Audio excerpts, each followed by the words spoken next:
Hi guys, welcome back. So we are going to be in Unit 5 today.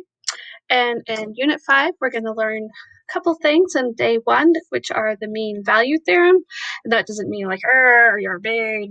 No, it's really cool. It means like the mean like average. Then we're also going to learn the extreme value theorem and talk about global, which is also absolute versus local extrema. Okay? So by the end of the lesson, you should be able to answer these essential questions. Okay, so let's talk about an absolute maximum versus a relative maximum. So if I had some graph that maybe looked like this, it started here and ended here. Well, as I look through, I can see the absolute max is if I look on the output on the y, it is the max value that no other are higher than. And the absolute min is the output value that no other are lower than. Now, we also have all of these little humps that are called relative or local maxes and mins. It just means, hey, within a certain area, these are a max or a min. So we also have this one is a relative as well as an absolute.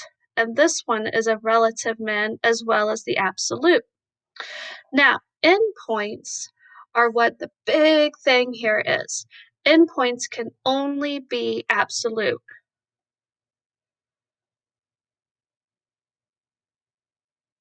Endpoints cannot be relative.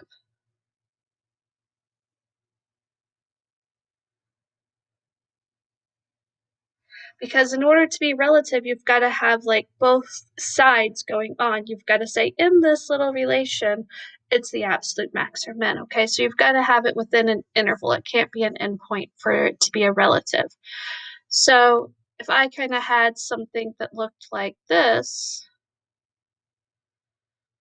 then my absolute min is the endpoint, but my absolute max is right there. Okay.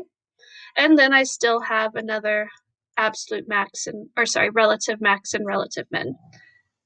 Okay. All right. So I want you to see if you can fill in this next part and tell me about what we just discussed. And if you need help, I'll help you in class.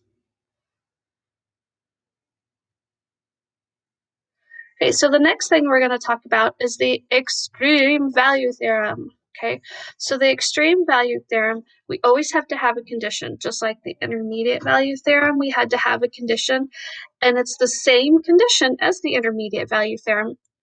F has to be continuous on this closed interval. So that's the condition that we have to have.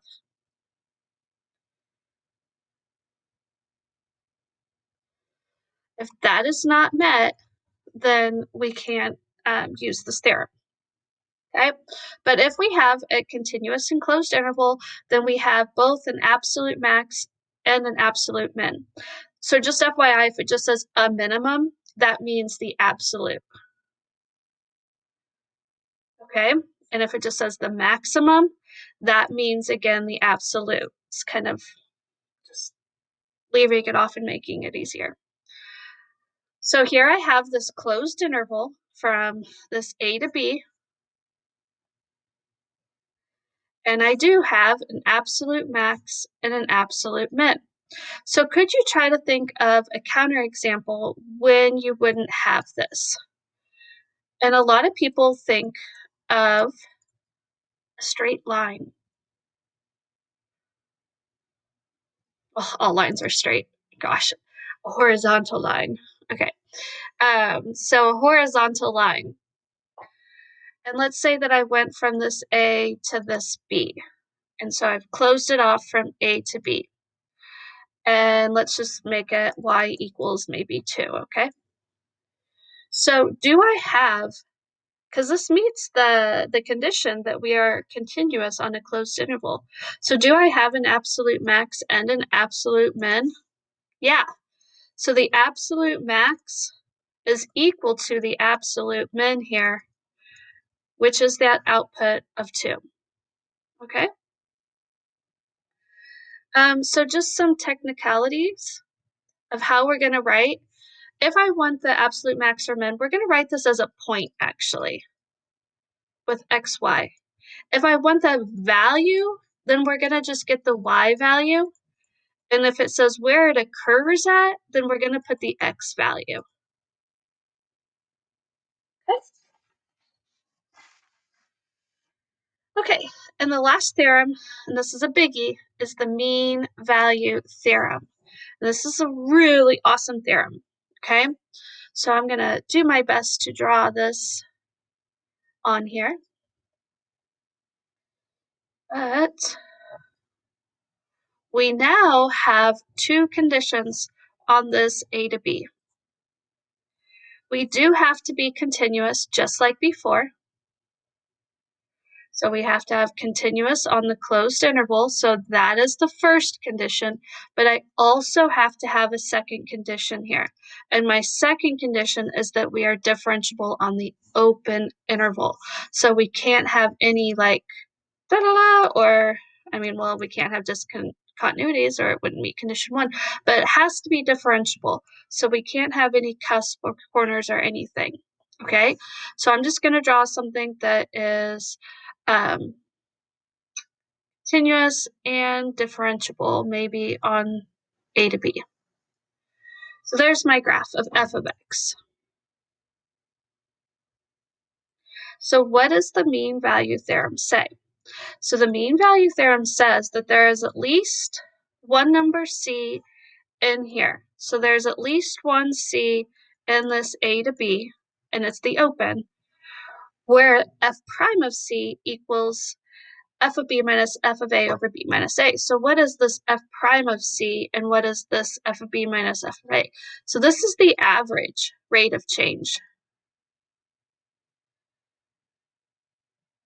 So again, that's just the slope of the secant line.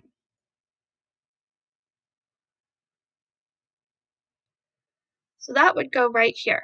If I looked at this guy and I found the slope.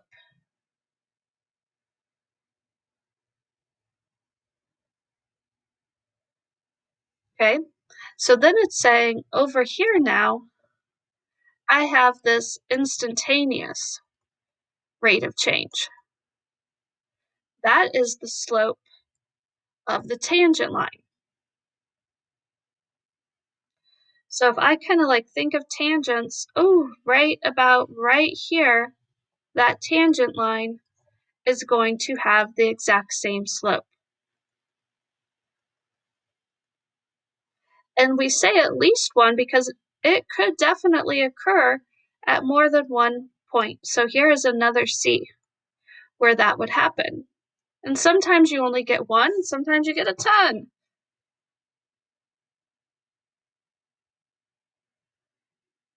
Okay? So that's what this is telling me, basically, where the instantaneous rate of change is going to equal the average rate of change. But we have to have those 2 conditions. So as we go through these, we have to do like step 1, continuous on the closed interval. Step 2, differentiable on the open interval. Step 3, we usually find this f of b minus f of a over b minus a, and we find where that is equal to f prime of c of some sort.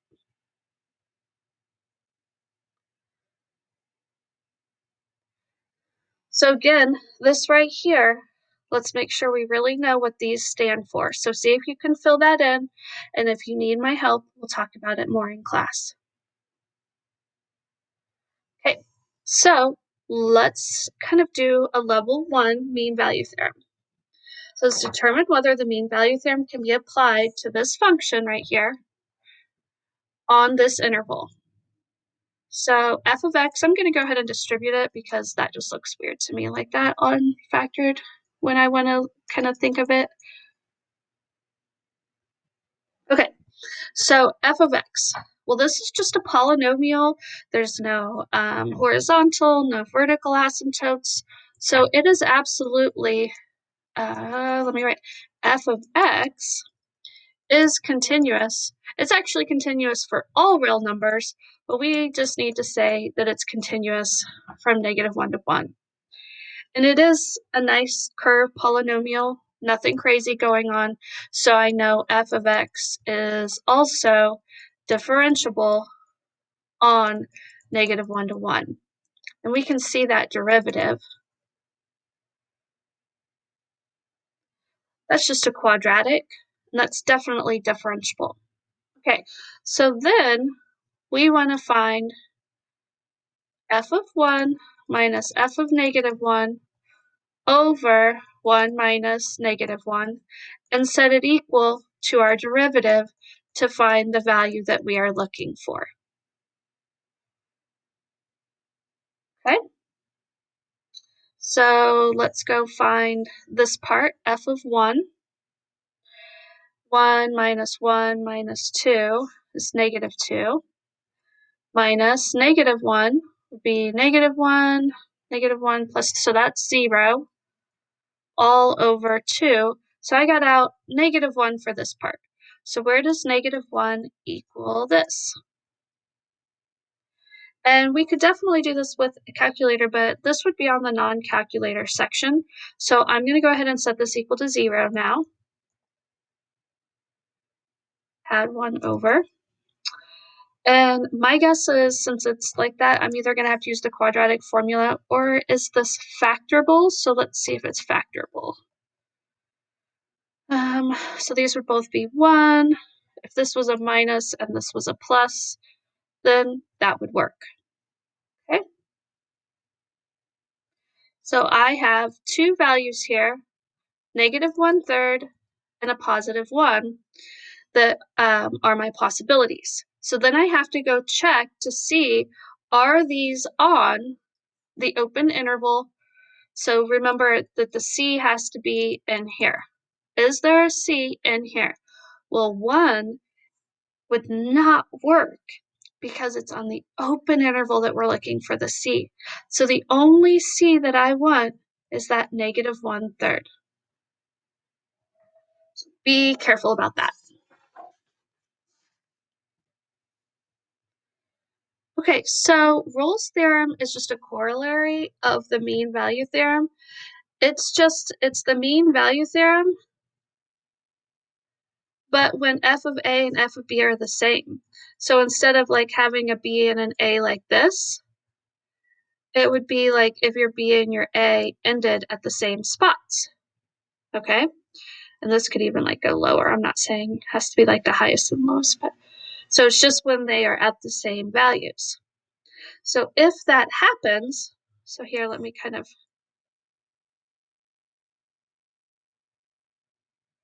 maybe here's my A and here's my B, then this is telling me I'm looking for an instantaneous rate of change that's equal to 0, because think about what's your average rate of change.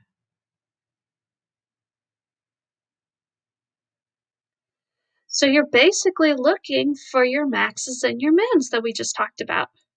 So where is that going to happen? Let's go with this color. I'm going to have a C here. I could also have a C here. Okay, so that's talking about where the instantaneous rate of change equals 0. Those are looking for your relative extrema. Wow! Okay. All right. So let's do this next example. Oops, a little too far. Justify why f prime of x must equal 0 somewhere on -1 to 0. So I'm going to say, well, what is f of -1? And when I plug in -1, I get out 0. What is f of 0? I get out 0. Oh my gosh, these are the same outputs. Okay. So that means that my average rate of change is going to equal 0 because the tops are the same.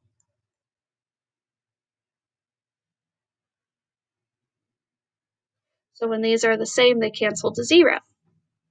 All right, so let's go. This one's kind of hard to see. Let's go a different way.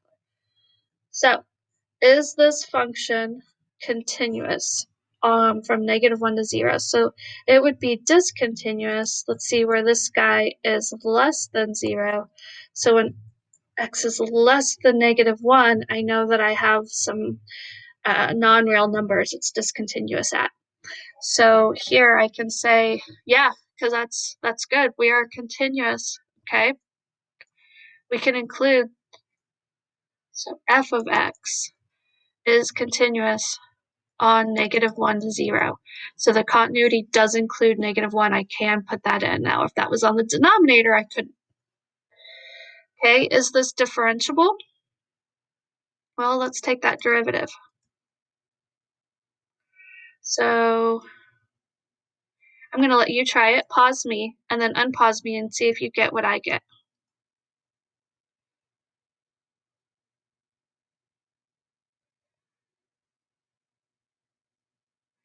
Okay, so you should be able to get this derivative on your own. If you don't, then you definitely need to talk with me, okay?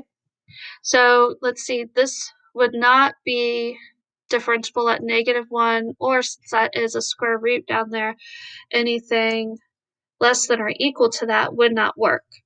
Well, thankfully, we just need it on the open, so -1 does not need to be included. So we are differentiable on the open. So sweet. Okay, sorry, f of x. I don't know why I keep doing that. You need to tell me what's differentiable or I'm gonna not give you points, like I almost didn't give myself a point. Okay, so now we're gonna say, hey, where does that derivative equal the average rate of change equal the instantaneous rate of change?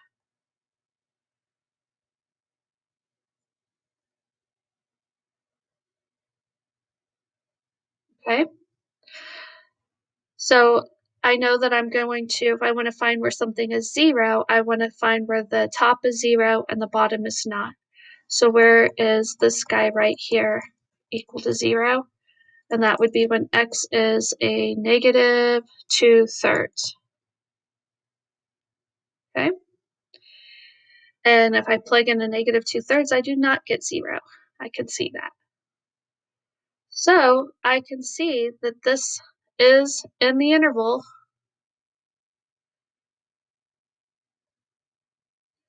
So my c will equal that -2/3. Okay? So yes, there is a place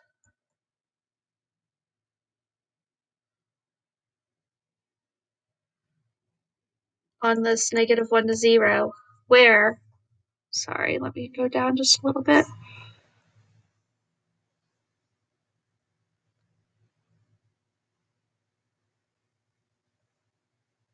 Okay, that is at -2/3. Okay, so I really want you to get your theorems organized.